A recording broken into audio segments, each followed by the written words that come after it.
नमस्कार दोस्तों, मैं हूं लतेश पाटीदार और हम जो डिस्कस कर रहे हैं वो केमिस्ट्री का लेक्चर नंबर 3 और अध्याय नंबर 1 ठोस अवस्था हम लोग डिस्कस कर रहे हैं। इससे पहले मैंने 2 वीडियो इस चैप्टर पर मैंने बना रखे हैं। अगर आपने नहीं देखे हैं तो पहले वो देखें, उसके बाद इसको समझने की कोशिश करें तो ये बहुत ज्यादा अच्छे तरीके से समझ में आएगा। आज का जो टॉपिक है वह परीक्षा की दृष्टि से प्लस कॉम्पिटिटिव एग्जाम की दृष्टि से भी काफी महत्वपूर्ण टॉपिक है। तो बिना देर के हम शुरू करते हैं। हमारा आज का जो टॉपिक है वो है संकुलन क्षमता। इंग्लिश में बोला जाता है इसको पैकिंग इफिशियंसी। और जहां पर भी वर्ड इफिशियंसी यूज होता है, क्षमता यूज होती है, वहां हम एग्जैक्टली निकालते हैं, वहां हम हमेशा वो लिखाते हैं प्रतिशत में। ठीक है, तो क्षमता जो है या इफिशियंसी जो है वो हमेशा काय में निकाली जाती है, प्रतिशत में निकाली जाती है। तो देखो, सबसे पहले देखते हैं अपन की संकुलन क्षमता। संकुलन यानी कि संकुलन क्या होता है और फिर उसको निकालने की जो क्षमता है, ठीक है, वो संकुलन क्षमता निकालने की जो प्रोसेस है वो हम लोग क्या करेंगे, डिस्कस करेंगे। तो देखिए, कोई भी क्रिस्टल हो गया, किसी क्रिस्टल में अणु, परमाणु या आयन क्या होते हैं, भरे होते हैं। कोई भी एकक सेल हो गया उसमें, तो उस क्रिस्टल में आप अवयवी रचक को किसी भी प्रकार से क्या कर सकते हैं, संकुचित कर सकते हैं।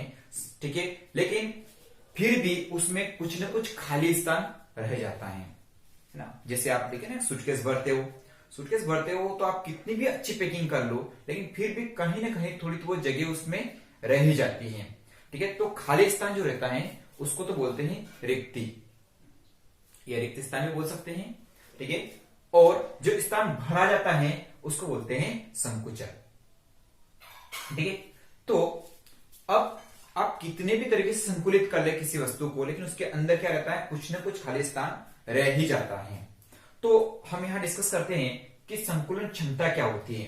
तो देखो, इसकी डेफिनेशन जो है वो ये है कि क्रिस्टलीय ठोस में कुल उपलब्ध स्थान का, क्रिस्टलीय ठोस में कुल उपलब्ध स्थान का, यानी कि क्रिस्टलीय ठोस में जितना स्थान उपलब्ध होता है, ठीक है, उसका वह प्रतिशत जो अवयवी कणों द्वारा घिरा होता है। ठीक है, यानी कि जितना स्थान अपने पास उपलब्ध है उस स्थान में जितना अवयवी कणों से भरा होता है, प्रतिशत में जितना अवयवी कणों से घिरा होता है या भरा होता है, उसे बोलते हैं हम, उसकी संकुलन क्षमता कहते हैं। ठीक है, अब हमारे पास जो 3 मुख्य प्रकार के जो एकक सेल है, ठीक है, उसके आधार पर हम उनकी संकुलन क्षमता निकालेंगे। तो सबसे पहले हम बात करते हैं साधारण घनीय जालक में संकुलन क्षमता। साधारण घनीय जालक में संकुलन क्षमता।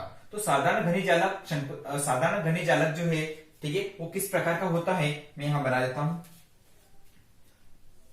ये इस प्रकार का होता है।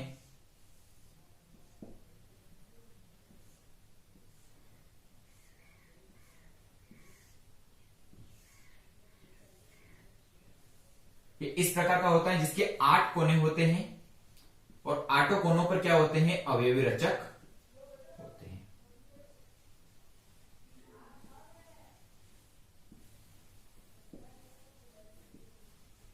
इसके 8 कोनों पर क्या होते हैं, अवयवी रचक होते हैं। चल थोड़ा सा अपन आगे इसको डिस्कस करते हैं। ये स्क्रीन पे जो डायग्राम बना हुआ है, ठीक है, हाँ, साइड में, बोर्ड के साइड में स्क्रीन जो आ रही है उस पर जो डायग्राम बना हुआ है, इस डायग्राम को अपने ध्यान से देखिए। ठीक है, तो इसको अगर मैं चाहूं तो इसको इस प्रकार से भी बना सकता हूं। जैसे मान लिया जाए यहां पर कि ये गोले थोड़े से बड़े कर दिए अपन ने, एक गोला, दूसरा गोला, तीसरा और चौथा। तो इस प्रकार, और 4 और इसके पीछे साइड में होंगे, तब जाकर ये बनेगा। आगे की भुजा जो है उसके चारों गोले ले लिए मैंने। तो चारों गोले लेते हैं यहां पर, तो देखते हैं इस गोले का केंद्र और इस गोले का केंद्र, यानी कि यहां पर अगर बड़ा गोला कर दे और यहां पर बड़ा गोला कर दे, दोनों एक दूसरे के संपर्क में है। तो इस गोले का केंद्र मैंने आपस में जोड़ा, इस गोले के केंद्र से आपस में मैंने क्या कर दिया, इसको जोड़ दिया, तो ये घन की सामने वाली भुजा बन गई, है ना, ये सामने वाली फलक बन गई, सॉरी, ठीक है। अब इसमें ये वाली साइड जो है ये क्या है, ए है, तो ये भी ए है, ये भी ए है, ये भी ए है, ये भी ए, क्योंकि घन की चारों भुजाएं क्या होती है, ठीक है ना, बराबर होती है, घन की सभी भुजाएं बराबर होती हैं, 6 भुजाएं जो होती है वो सब बराबर होती हैं, ठीक है। तो ये जो है पूरा कितना हो गया, यहां से यहां तक की लंबाई कितनी हो गई, ए हो गई। ए क्या है, घन की भुजा, ठीक है। उसके बाद ये जो आपका गोला है या अवयवी कण है, इसकी त्रिज्या जो मैंने कितनी ले ली, स्मॉल आर ले ली, तो ये जो ए है सभी एक जैसे होते हैं, ठीक है, तो इसकी भी कितनी हो गई, स्मॉल आर हो गई। तो अब कुल मिलाकर अगर यहां देखा जाए तो ए किसके बराबर है, आर धन आर के बराबर है, तो ये ए जो है किसके बराबर हो जाएगा, 2r के बराबर हो जाएगा, है ना। वो इस प्रकार के एकक सेल में या इस प्रकार के क्रिस्टल में क्या होता है कि जो अवयवी रचक जो होते हैं वो एक दूसरे के क्या होते हैं, संपर्क में होते हैं, है ना। तो ये एक दूसरे संपर्क में हो गए, तो इन दोनों में संबंध जो है कितना हो गया, घन की जो त्रिज्या है, गोले की जो त्रिज्या है उसमें और घन की भुजा जो है उसमें संबंध कितना हो गया, a बराबर 2r हो गया।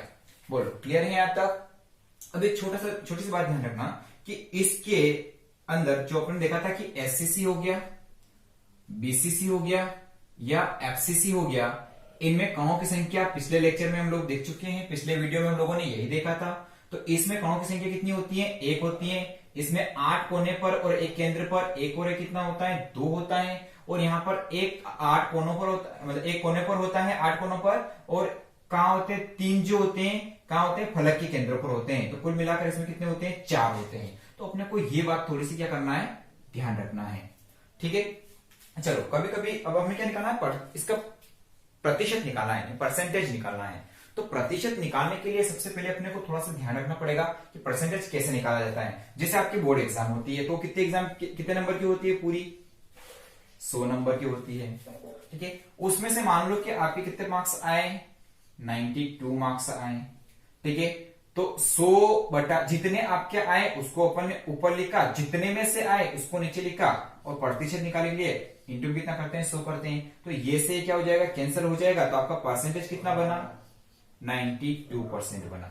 इसी प्रकार अगर कोई बच्चा 70 मार्क्स लाता है तो उसका परसेंटेज कितना हो जाएगा, 70। कैसे निकाला, बहुत ही आसान है, जितने नंबर आपके आए उसको ऊपर लिखा, जितने में से आए उसको नीचे लिखा, और इंटू में कितना कर दिया, 100, क्योंकि आपने को क्या निकालना था, परसेंटेज निकालना था, ठीक है। तो यहां पर जो फिगर है उसके आधार पर अपन डिस्कस करते हैं थोड़ा सा आगे। तो देखो हमें क्या निकालना है, संकुलन क्षमता निकालनी है इसकी।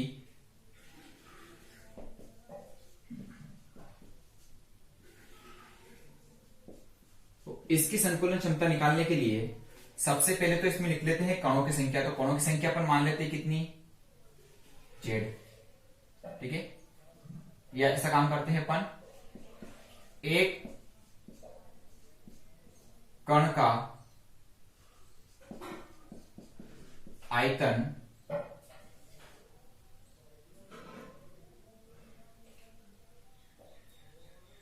बटे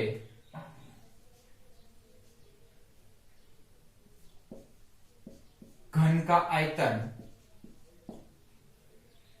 और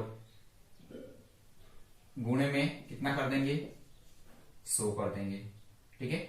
सूत्र क्या बन गया आपका, एक कण का आयतन बटे, क्योंकि एक मतलब कितने कण है इसके अंदर वो तो अपन डिस्कस करेंगे इसे ही, ठीक है। तो एक कण का आयतन मतलब जितने कण है, कणों का आयतन बटे घन का, इस घन के अंदर ही है ना। तो कुल प्राप्तांक देखा जाए तो कितने हो गए, घन की जो आयतन है और कुल प्राप्तांक हो गया, आपके कुल प्राप्तांक के बराबर हो गया।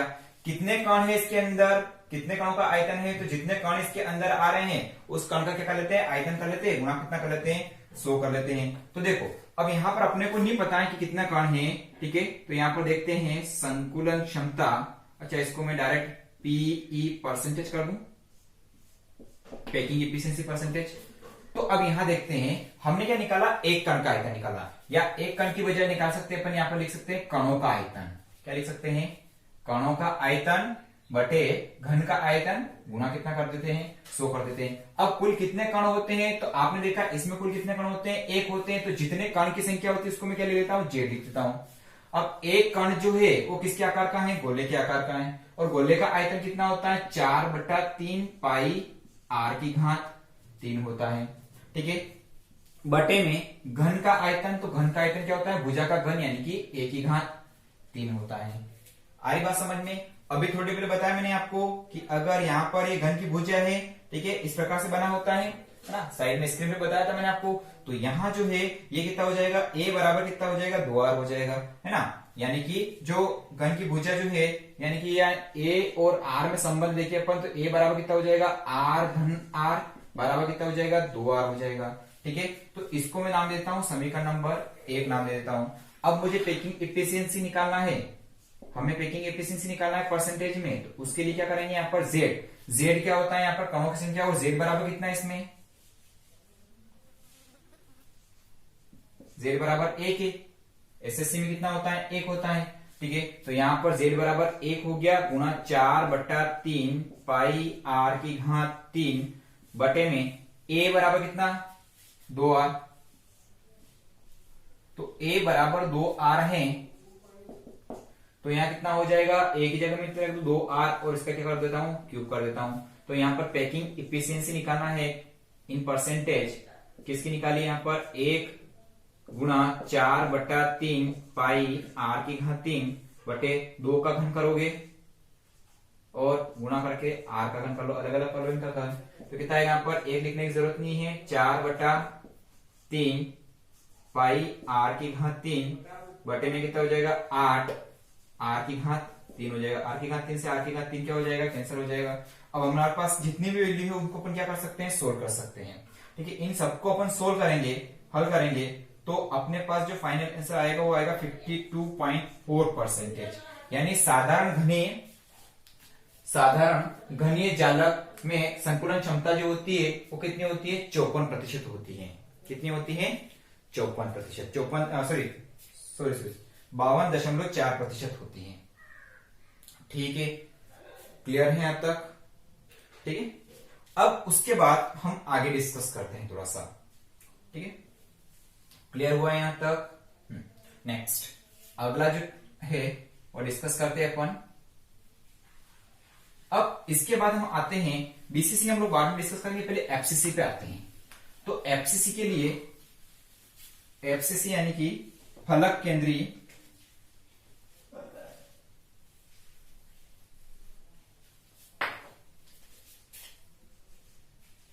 सेकेंड नंबर फलक केंद्रित घनीय जालक में संकुलन क्षमता। तो आपको पता है कि एफसीसी में कितने होते हैं कुल 4 होते हैं। चलो एफसीसी का डायग्राम आपके सामने और के साइड में स्क्रीन पे बना हुआ है। इसमें अपन थोड़ा सा ध्यान से देखेंगे। अगर मैं इसकी एक साइड ले लेता हूं, कोई सी भी एक साइड, ठीक है, यानी कि इधर वाली साइड ले रहा हूं, ये साइड वाली, तो कुछ इस प्रकार से इसकी साइड बन रही है ना। ठीक है, यानी कि ये फ्रंट वाला है और ये बैक वाला है पोर्शन। तो अब देखते हैं यहां पर कि यहां पर एक गोला, यहां पर देखो एक गोला तो यहां पर होता है इसके, एक इसके केंद्र पर और एक यहां होता है। थोड़ा सा ढंग से नहीं बना आकृति, मैं एक बार फिर से बनाता हूं।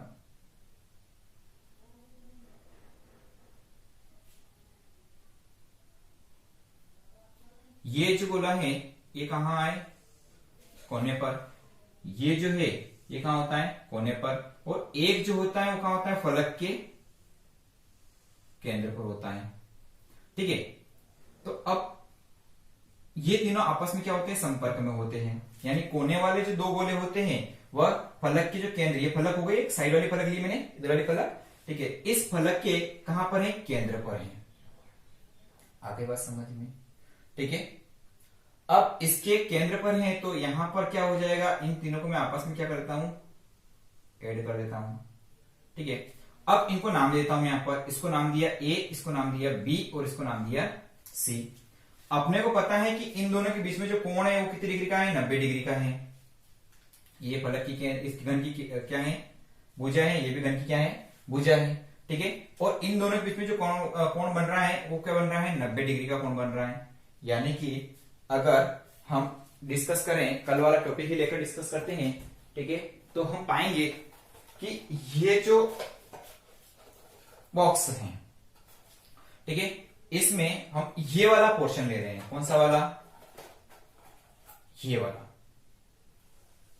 तो एक गोला यहां पर है, एक गोला यहां पर है, और एक गोला इस फलक के बीच में है। आगे बात समझ में। अब इससे एक लंब इसके ऊपर ये डला हुआ है, ये वाली भुजा, और एक भुजा जो ये नीचे वाली, ये वाली भुजा है।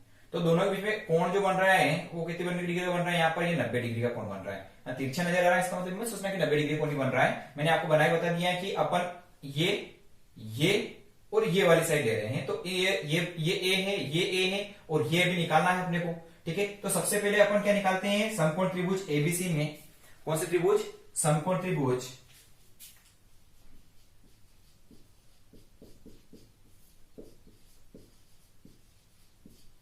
एबीसी में पाइथागोरस प्रमेय से। अब यहां पर ध्यान से देखना, पाइथागोरस प्रमेय क्या बोलती है, कर्ण का वर्ग बराबर लंब का वर्ग प्लस आधार का वर्ग। ठीक है, यानी क्या हो जाएगा यहाँ पर एबी का वर्ग बराबर एसी का वर्ग प्लस बीसी का वर्ग। अब यहां पर अपने को ये पता नहीं है, तो मैं एबी की जगह तो एबी रहने देता हूं, जबकि अपने पास एसी है घन की भुजा और बीसी है कितना, घन की भुजा। एक और एक कितना हो जाएगा, यहाँ पर 2 हो जाएगा। तो यहां पर हो जाएगा एबी वर्ग बराबर 2a वर्ग। अब इधर से वर्ग घटेगा, इधर क्या लग जाएगा, रूट लग जाएगा। तो यहां हो जाएगा अपने पास ab बराबर रूट के अंदर 2, और यहां कितना हो जाएगा, a हो जाएगा। ठीक है, अब हमने देखा है कि इस प्रकार के एकक सेल में जो घन के कोने वाले जो अवयवी रचक होते हैं, और घन के फलक के केंद्र पर उपस्थित जो अवयवी रचक होता है उसके संपर्क में होते हैं। ठीक है, तो यहां पर इसकी त्रिज्या कितनी है, स्मॉल आर, इसकी स्मॉल आर, इसकी स्मॉल आर, और इसकी स्मॉल आर। यानी कि अगर हम पूरी अब ए बी निकालते हैं अपन, तो पूरी ए बी क्या हो जाएगी, यहाँ पर आर धन आर धन आर धन आर कितना हो जाएगा। अगर मैं यहां चित्र से निकालू, ठीक है, चित्र से अगर ए बी निकाला अपन ने, तो ए बी बराबर कितना हो जाएगा, आर धन आर धन आर धन आर, आर प्लस आर मिलाकर कितना हो जाएगा, 4r हो जाएगा। क्लियर हुआ यहां तक। अब देखो 4r ये हो गया, तो ये 4r ए बी के बराबर, और ये ए बी किसके बराबर, 2a के बराबर। ठीक है, तो यहां पर ए बी बराबर ए बी, यानी कि मैं क्या लिख सकता हूं यहाँ पर 4r या √2a जो ए बी के बराबर है, ये किसके बराबर हो जाएगा, 4r के बराबर हो जाएगा। ये दो रूट का 2 इधर गुणे में है, a के साथ में इसको इधर मिलाऊंगा तो क्या हो जाएगा, ये बटे में हो जाएगा। तो कितना आएगा, 4/√2, और ये कितना हो जाएगा, r हो जाएगा। आप एक काम करें, यहाँ पर हर का परिमेयकरण कर ले, ऊपर नीचे √2 का गुणा कर ले, या फिर ऊपर वाले को अलग से लिख देते हैं। तो अपन काम करते हैं, यहाँ पर हर का परिमेयकरण कर लेते हैं, आसान रहेगा। ऊपर नीचे √2 का गुणा करते हैं, तो √2 गुणा √2, वो गुणा करके यहाँ कितना हो जाएगा, r हो जाएगा। ठीक है, अब थोड़ा सा ध्यान रखना, यहाँ पर a बराबर कितना हो जाएगा, देखो ऊपर तो 4√2, नीचे √2 का गुणा होगा कितना आएगा, 2 बाहर निकल जाएगा, और गुणा में कितना आएगा, यहाँ पर r हो जाएगा। ये 2 से कट जाएगा, कितना आएगा, 2 आएगा। तो a बराबर कितना हो जाएगा आपके पास, 2√2, और यहाँ कितना हो जाएगा, r हो जाएगा। बोलो क्लियर हुआ यहां तक कि नहीं हुआ। अब अपना वापिस सूत्र जो है मैं इसको रख कर दूं, समझ में आ गया। ठीक है, नेक्स्ट। अब अपना जो सूत्र है प्रतिशत निकालना, ठीक है, यानी पैकिंग इफिशियंसी निकालना, तो उसके लिए संकुलन क्षमता यानी कि पीई बराबर पीई इन परसेंटेज बराबर क्या होता है, जेड, है ना। कणों का आयतन, तो कितने कण है अपने को नहीं पता, ठीक है, तो यहां हो जाएगा जेड गुणा एक कण का आयतन बटे में घन का आयतन। ठीक है, तो यहां पर पैकिंग इफिशियंसी निकाल रहे हैं, तो देखो 4 एफसीसी के लिए जेड कितना होगा, एफसीसी के लिए जेड बराबर कितना होता है, 4 होता है, ठीक है। तो एफसीसी के लिए जेड बराबर 4 हो गया। तो पैकिंग इफिशियंसी इन परसेंटेज, अगर अपने को संतुलन क्षमता निकालना है प्रतिशत में, तो होगी तक 4 गुना एक का आयतन कितना, वही 4/3 पाई आर की घात 3 बटे में ए का घन। ए बराबर कितना है यहाँ पर जो है वो रख देंगे यहाँ पर, तो पीई प्रतिशत में बोलो यहां कितना हो जाएगा, 4 गुना 4/3 पाई और आर की घात 3 बटे में ए बराबर कितना आया बोलो, ए बराबर था आपके पास 2√2 आर। तो यहां जाएगा 2√2 की घात 3 अलग लगा देता हूं और गुणा आर की घात 3 अलग लगा देता हूं। आर की घात 3 से और गुणे में कितना जाएगा, 100 आ जाएगा। प्रतिशत निकालना है ना, गुणे में 100, ठीक है 100। तो अब यहां पर ध्यान रखते हैं थोड़ा सा कि पैकिंग एफिशिएंसी की जो इसका जो प्रतिशत है वो प्रतिशत निकालना है। तो देखो यहां कितना, 4 गुना 4/3 पाई आर की घात 3 से आर की घात 3 तो कट गया। अब नीचे देखते हैं, यहाँ पर 2 का घन क्यूब करोगे कितना आएगा, यहाँ पर 8 आएगा, और इसका क्यूब करोगे कितना आएगा, 2√2 आ जाएगा, ठीक है। थोड़ा सा गणित लगाना है यहाँ पर, और गुणा करके यहाँ कितना 100। अब इस टर्मिनोलॉजी को अपन क्या कर सकते हैं, हल कर सकते हैं। इस टर्मिनोलॉजी को अपन क्या कर सकते हैं, हल कर सकते हैं। और इसको जब हल करेंगे तो इसकी जो पैकिंग एफिशिएंसी आएगी प्रतिशत में, वो आएगी आपकी 74%। कितना प्रतिशत आएगा, 74% आएगा। कितना प्रतिशत आएगा, ठीक है। तो कुल मिलाकर हमने 2 चीजें पढ़ी यहाँ पर, एक तो एसएससी में और एक एफसीसी में। एससीसी में और एक एफसीसी में हमने क्या किया, संकुलन क्षमता निकाली। एससीसी में कितनी आई थी अपने पास, 52.4% आई थी, ठीक है। जबकि एफसीसी में क्या आ रही है अपने पास, 74% आ रही है। अब बात करते हैं किसकी, बीसीसी की ना, अंतः केंद्रित घनीय क्रिस्टल जालक, थर्ड वाला। और ये देखो थोड़ा ध्यान देना पड़ेगा इसके ऊपर, तब जाकर ये समझ में आएगा।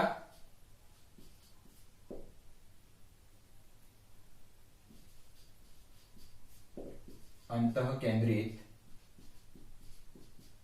घनीय जालक में संकुलन क्षमता।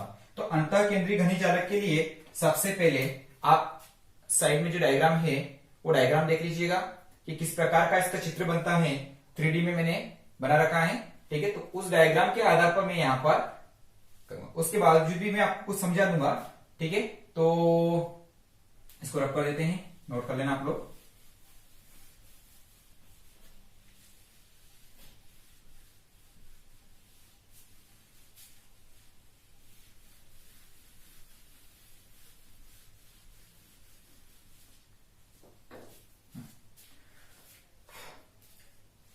देखो इसके लिए मैं वापस पुनः इसी चीज पर आऊंगा, ठीक है, कि इसमें पहले अपने को देखना है कि होता क्या है। अपने को सबसे पहले ये मान लिया अपन ने कि क्या है, एक घनीय क्रिस्टल जालक है। तो इसमें क्या करना है अपने को कि इसका ये वाला सिरा जो है किसका, ठीक है, ये विकर्णी रूप से किससे जुड़ा होता है, इसके केंद्र से होते हुए कहां जाता है, इस वाले सिरे के पास आता है। देखो इधर ये वाला है, इधर इस पीछे वाले के पास, ठीक है। यानी कि अपन बनाएंगे इसको तो किस प्रकार से बना सकते हैं, थोड़ा सा सोचना पड़ेगा। सबसे पहले तो देखते हैं यहां पर कि ये पीछे वाली साइड आ गई, ये साइड वाली साइड ना, ये वाली इसका, और ये जो है अपन एक काम करते हैं, यहां पर एक क्रिस्टल बनाई लेते पहले, उसके बाद इसको एक्सप्लेन करेंगे तो मेरे ख्याल से थोड़ा ज्यादा अच्छे तरीके समझ में आएगा। ये थोड़ा इंपॉर्टेंट है भैया, इसको आपको थोड़ा ध्यान से समझना है, थोड़ा इमेजिनेशन भी करना पड़ेगा कि आखिर इसमें हो क्या रहा है, ठीक है। इसके 8 कोनों पर क्या रहता है, ये रहता है, ठीक है। ये तो आप देख चुके हो। अब अपन काम कर रहे हैं यहां पर कि इसका ये वाला सिरा, कौन सा वाला, ये वाला सामने वाला, ठीक है। इसका ये वाला सिरा किससे जुड़ा हुआ रहता है, इससे। ये सामने वाला, इसके ये बैक वाला जो है इससे। कहां से होते हुए? केंद्र से होते हुए। कहां से होते हुए? क्योंकि इसके अंदर है गोला जो है, ठीक है। तो इसके केंद्र से, यानी कि इसके जो सामने वाला सिरा है, ये सामने वाला जो मैं इसको बड़ा गोला कर रहा हूं, ये जो है इस वाले से, पीछे वाले से, बैक साइड वाले से। तो अपन कुल मिलाकर अगर मैं इसको थोड़ा ड्रॉ करूं तो इस प्रकार से होगा, ठीक है। अब यहां पर अपने को एक चीज का ध्यान रखना है कि ये वाली साइड और यहां से एक लाइन और खींच देता हूं, क्योंकि अपने को ये बनाना है। मैं बता देता हूं यहां पर, ये थोड़ा सा ध्यान से समझना इसको। मैंने एक लाइन यहां से इसलिए खींची, देखो यहां पर इसको मैंने ए नाम दे दिया, यहां पर बी और यहां पर सी। या एक काम करते हैं, यहां पर बी नाम देता हूं और यहां पर सी, ठीक है। अपने को ए बी निकालना है। तो सबसे पहले देखते हैं अपन यहां पर कि ये एसी जो है, एसी और एबी के बीच में जो कोण बनेगा वो कितनी डिग्री का बनेगा? 90 डिग्री का बनेगा। कैसे? थोड़ा सा ध्यान से समझना इधर कि एबी और एसी के बीच में जो कोण है, देखो ये पीछे वाली जो है वो क्या है?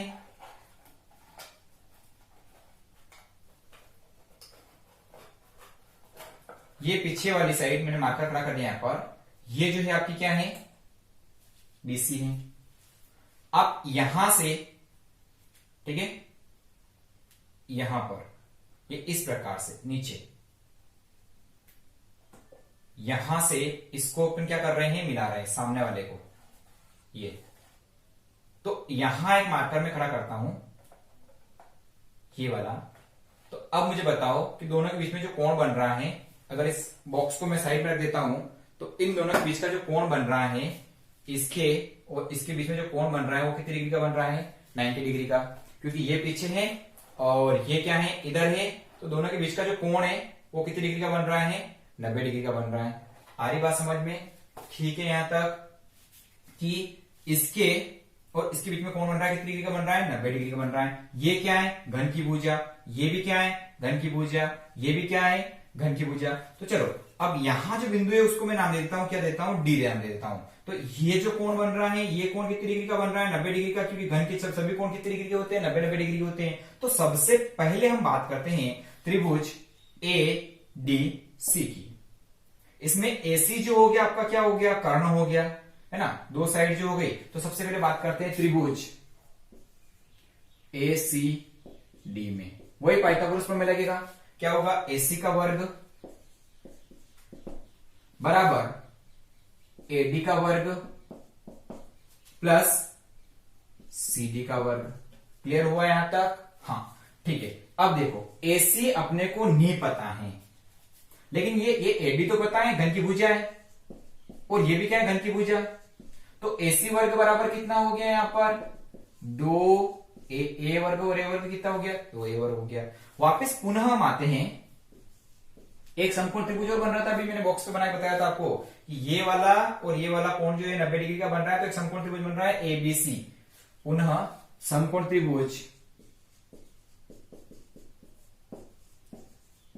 एबीसी में। अब समकोण त्रिभुज एबीसी में एक ध्यान देने लायक बात यह है कि एबी का वर्ग बराबर बीसी का वर्ग प्लस एसी का वर्ग, है ना। यहां हो जाएगा कि एबी का वर्ग बराबर बीसी का वर्ग प्लस एसी का वर्ग, ठीक है। तो एबी अपने को निकालना है, एबी निकाल लेते हैं। बीसी का वर्ग, यानी बीसी कितनी अपने पास? ए है, तो यहां हो जाएगा ए का वर्ग हो जाएगा प्लस एसी का वर्ग। अभी अपने पास आया था 2 ए वर्ग, एसी का वर्ग, तो एसी वर्ग की जगह 2 ए वर्ग लिख सकते हैं, तो 2 ए वर्ग हो गया। क्लियर हुआ यहां तक? ठीक है। अब थोड़ा सा क्या करते हैं, आगे बढ़ते हैं। तो यहां हो जाएगा ए बी का वर्ग बराबर 1 और 2 कितना हो जाएगा? यहाँ पर 3 ए वर्ग हो जाएगा। यानी कि अगर मैं ए बी निकालूं तो रूट के अंदर इधर 3 आएगा और इधर कितना जाएगा? ए आ जाएगा। ये किसका मान है अपने पास? ए बी का। इस ए बी की वैल्यू आ गई, ठीक है। अब इस ए बी को मैं साइड में बना देता हूं भैया, थोड़ा सा ध्यान रखना। ए बी एक क्या है? विकर्ण है, पीछे वाली भुजा से सामने वाली भुजा को मिला रहा है। तो इधर इसके कोने पर एक क्या बना हुआ है? गोला बना हुआ है। एक गोला कहां बना हुआ है? इसके कोने पर बना हुआ है। इधर एक बना हुआ है और थोड़ा सा बड़ा बना था साइड में, इधर बना हुआ है। वो एक कहां है? इस घन के बिल्कुल बीच में, अंदर की साइड। तो बीच वाला ये, साइड वाला ये और साइड वाला ये।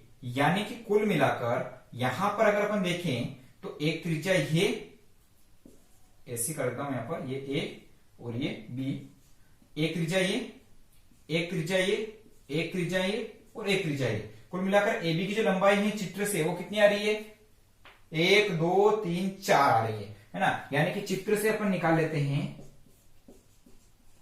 जो एबी है वो किसके बराबर हो जाएगा, आर धन आर प्लस आर, यानी कि हो जाएगा कुल मिलाकर 4r के बराबर हो जाएगा। बोलो यहां तक तकलीफ किसी को नहीं। अब उसके बाद देखते हैं कि ये और ये दोनों आपस में क्या है, बराबर हैं। तो अपन एक काम करते हैं ना, यहां से काम करते हैं कि √3 a बराबर 4r लिख देते हैं। √3 इधर गुणे में इधर आएगा तो बटे में हो जाएगा, तो यहाँ कितना हो जाएगा, a बराबर 4/√3 और गुणा यहाँ कितना हो जाएगा, r हो जाएगा। ये a और r के बीच में क्या हो गया, संबंध हो गया। मेरे ख्याल से इसी समझ में आ गए होंगे आप लोगों को, ठीक है। उसके बाद थोड़ा सा अपन क्या करते हैं, आगे बढ़ते हैं, ठीक है। अब यहां पर ध्यान देने लगी बात यह है कि अपने को परसेंटेज निकालना है। परसेंटेज निकालने का मैंने बताया था आपको संकुलन क्षमता,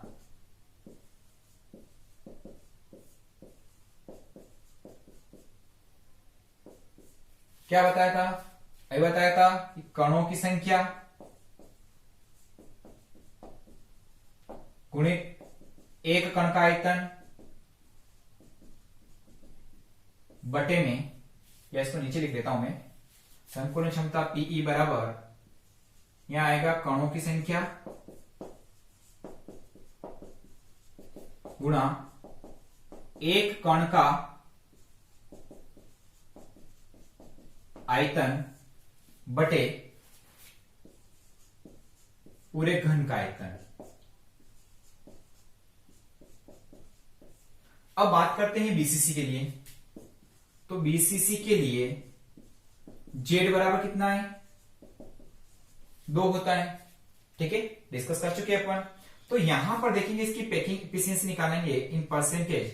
तो यहां देखो जेड गुणा एक घन का आयतन कितना होता है, 4/3 पाई r की घात 3 और बटे में कितना आएगा, घन का आयतन क्या होता है, 1 की घात 3। अब सब में संबंध अपन देख चुके हैं, जेड बराबर तो यहां पर 2 है गुणा 4/3 पाई r की घात 3 और यहां पर अपन ने r का एक का जो मान है वो r के रूप में वो लिखा लेते हैं, लिखता है r/रूट के अंदर 3 का क्यूब अलग कर देता हूं और r की घात 3 अलग कर देता हूं। r की घात 3 से r की घात 3, अच्छा यहाँ पर साथ में परसेंटेज भी आएगा 100 गुणा करके कितना आएगा 100, ये एक बार भूल जाते हैं अपन जगह कम होने की वजह से, ठीक है।